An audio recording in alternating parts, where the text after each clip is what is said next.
constitución subjetiva. Para introducirnos un poco al tema, pensemos en aquello que nos diferencia del resto de las especies. Hay algo, ¿no?, que es diferente. Un animal no se va a estar cuestionando si el resto de la manada lo quiere o no lo quiere, si come eso va a engordar, qué pasa después de la vida, cuál es el sentido de su existencia. ¿Sí?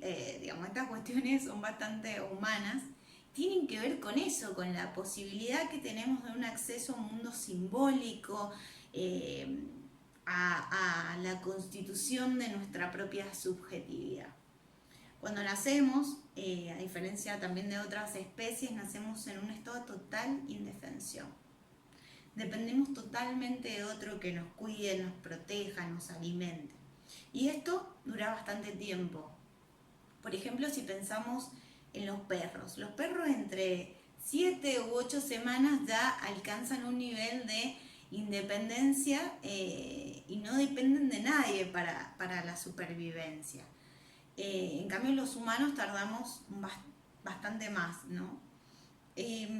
Para introducirnos al tema de la constitución subjetiva, en la cátedra van a leer un texto que se llama La Constitución Subjetiva del Niño, de Mariana Carol, y ella comienza tomando un caso para explicar esta temática, que es el caso del salvaje Aveiro.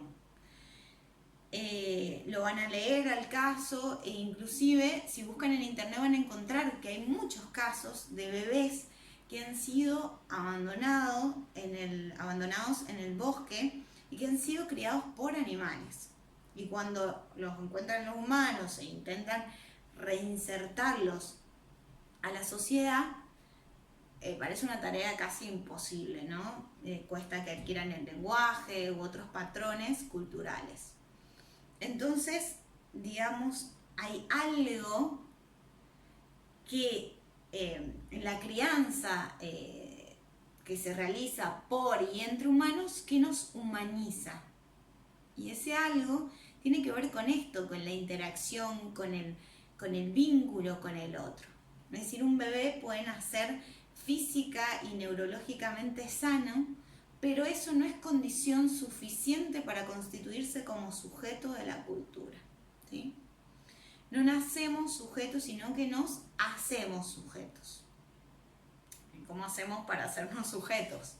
Digamos, tenemos funciones. Es importante el interjuego entre 3 funciones, ¿sí? La función materna, la intromisión, y ahora más adelante vamos a ver por qué intromisión, de la función paterna, y el acceso al campo social. Estas funciones no son naturales, van más allá de lo natural, sino que tienen que ver con el mundo de la cultura, el mundo simbólico. Yo dije recién función materna y función paterna. Ese es el término, pero no están limitados a una madre o un padre real, ¿sí? Ni siquiera a un hombre o una mujer. Escapan, como son funciones y no figuras, escapan al sexo, a la orientación sexual y a la identidad de género. Si bien a lo largo de la cátedra vamos a ir profundizando en estas funciones, me parecía interesante hablar brevemente o introducirlas brevemente. La función materna es una función que sí requiere de la presencia real de un sujeto, que generalmente es el progenitor, es decir, la mamá, pero no siempre es la mamá del bebé. Y esta función, lo principal, tiene que ver con el cuidado deseante, es decir, un cuidado que va más allá de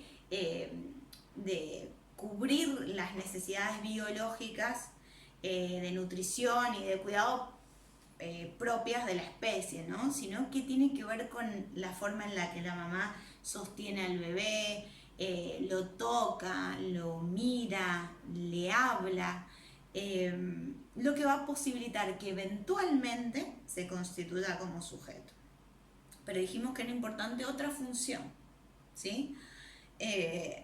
Dentro de este vínculo mamá-bebé o quien cumpla la función materna, se empieza a generar una relación fusional, ¿no? Hay una fusión.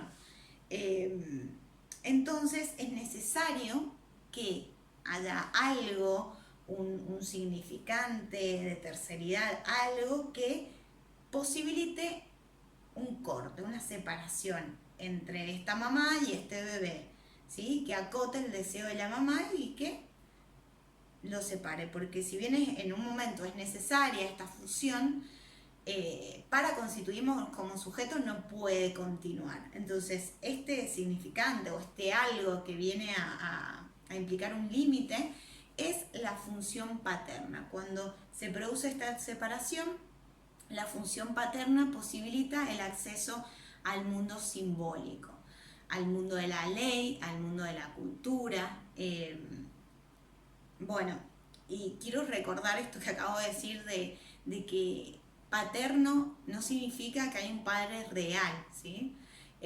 Inclusive no es necesaria que haya una persona o un sujeto como en la función materna, sino que acá lo importante es que haya algo que cumpla esa función, es decir, la función es un lugar que está vacío y que va a ser ocupado. Ese algo inclusive puede ser, no sé, el trabajo de la mamá, que la mamá tenga que salir y trabajar y que haya otras cosas que desee que posibiliten una separación. También podemos cuestionarnos el término función paterna, ¿sí? Porque fue acuñado en una época histórica y cultural paternalista y que si no requiere realmente de un padre, podríamos cuestionarnos la terminología e inclusive modificarla. Hay varios autores como Silvia Bleichmar o Leticia Glosser Fiorini que proponen modificar este término función paterna y que sea reemplazado por algo que implique más explícitamente lo que hace la función, es decir, una función de terceridad, tercera o simbólica. ¿Sí? Desde la cátedra también nos parece interesante pensarlo así, como, digamos, una modificación de este término que realmente no requiere la figura de un padre.